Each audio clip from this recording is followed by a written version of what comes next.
everybody? Welcome back to the Geek Takeover. I just got legitimately right out of seeing Superman, and I think I might have just watched the greatest DC movie of all time, a top 10 comic book movie of all time, one of my top 5 movie of the year so far. I watched just one of the greatest things I've ever seen. Normally I have a script down, but I decided for certain big movies I kind of want to do like an immediate reaction. So I'm not going to beat around the bush, man. I want to talk about this damn movie. I'm going to jump right into I don't even know where to begin. Like, this movie is so fucking incredible. It was so good. I mean, David Cornsweet, he embodied what Superman is. I think, just like I said earlier, like when I first started doing YouTube again with Captain America, I think Captain America was what the world needed at that time, what America needed at that time. I think Superman, again, is what America needs, what the world needs. He is the embodiment of truth and justice. I mean, like, it's cliche, but it's so true. Like, he's what the world needs to help heal, as ridiculous as that sounds. David Cornsweet did so good. His chemistry with Rachel Bozeman, it hits personally because I kept thinking about me and my fiance Mandy. I just kept thinking about us as Superman and Lois. It was so sweet. She was so talented as Lois Lane. Nicholas Hoult put his blood, sweat, and tears into Lex Luthor. I swear to God, that man, he went all into it. He said, I can't be Batman, I can't be Superman, I'm gonna be Lex fucking Luthor. Nailed it. Holy fuck. What a hater, what a diabolical man. I can't wait to see where we see him next. I love the score. Hearing the Superman theme song, I'm not a big DC guy. I love Batman, naturally. I love Green Arrow. I've only just recently started liking Superman. And like, it's hard to put into words, but like, hearing that song after being 10 years since the last Superman movie. And yes, I know some people have a soft spot for Henry Cavill. He was great. He was dealt a shit hand. It is what it is. David and James were handed the keys to the kingdom, and they kicked that fucking door down. Oh my God. The fucking score made me, like, it made me feel things. Nathan Fillion was hilarious. Isabella Merced, she felt really downplayed, like she kind of was just there. Maybe when she's in Peacemaker season 2 we get more of her character, but like, there's not really much to talk about her. I feel so bad that I can't remember the actor's name for Mr. Terrific. He was hilarious. He was great. I always find this funny. You never think that the smart guys would be the ones you got to watch out for. I mean, logically it makes sense. You look at Iron Man, you look at Doom, Lex Luthor, Mr. Terrific. He on that list too. You don't fuck with Mr. Terrific, or he will fuck you up. I'm trying to think, like it's all like in my head. It felt so, like, for a Superman movie, it felt so human and so symbolic. I loved, like, it's so fucking good. Now to talk about some cons, like, it's so weird because, like, I try to find, even if I love something, I try to find something that I didn't like, and that's kind of hard to do with this. Some of the fight scenes I didn't really care for. They were cool. They just weren't. I guess for Superman, I would expect maybe a little more. Like, the final fight with Ultraman was good, but when it was the Ultraman, the Engineer versus Superman, I liked that a lot more. That to me was a really good and well-designed and choreographed fight sequence. Compared to the final one, I also think, I didn't like the Engineer. I didn't like her as a character. She was boring to me. did nothing for the movie. You could have taken her out, I would have been perfectly fine. Talk about the final fight scene.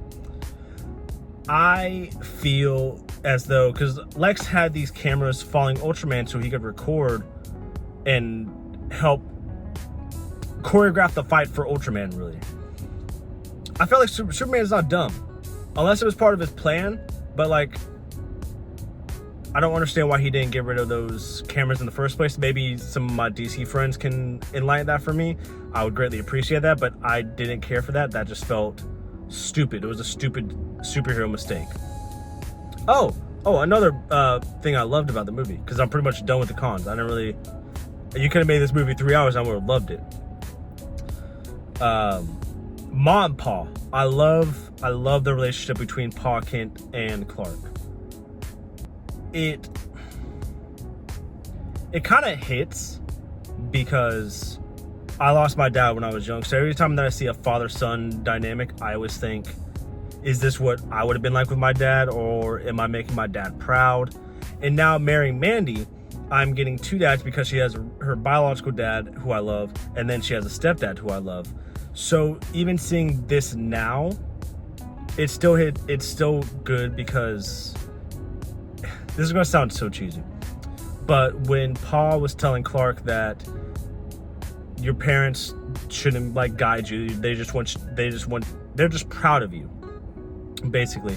I just think about hearing my dad say he's proud of me, or hearing now my father-in-law say they're proud of me.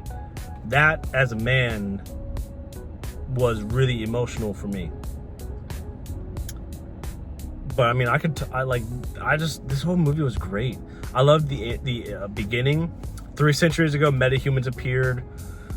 30 years ago, Clark ended up on planet Earth, so that means he's been around for 30 years.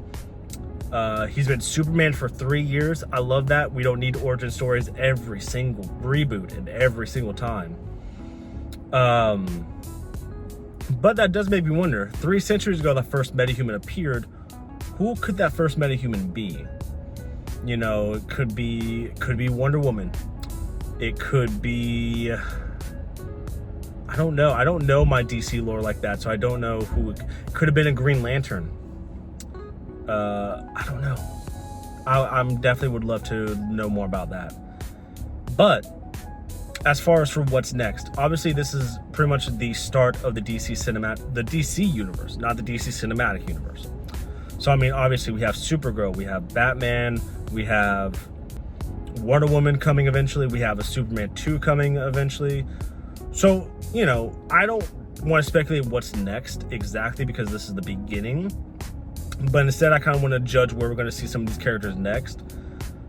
James Gunn said in an interview with Brandon Davis that it'll be about 2 years probably before we get a Superman sequel, or maybe production on a Superman sequel, but we'll see him again sooner. Logically, that means we'll see him in Supergirl, which I do have something to say about that. Logically. But maybe Peacemaker, because I wasn't expecting Peacemaker to be in Superman, so maybe. But I think the safe bet is to say he'll be in Supergirl in some fashion. Green Lantern, obviously we know, is going to be in Lanterns and Peacemaker. Hawkgirl's going to be in Peacemaker. She'll probably be a part of the Justice League once that gets formed. I wouldn't be surprised. Mr. Terrific, there's been rumors about a Mr. Terrific show. I wouldn't mind that. After watching it, I probably would watch that movie now, or show. A Jimmy Olsen show, I don't know if I'd watch, but he did steal the movie from me. CEO of Sex. He's back. And you know what? My man pulls. He does it. Lois Lane, obviously a Superman sequel.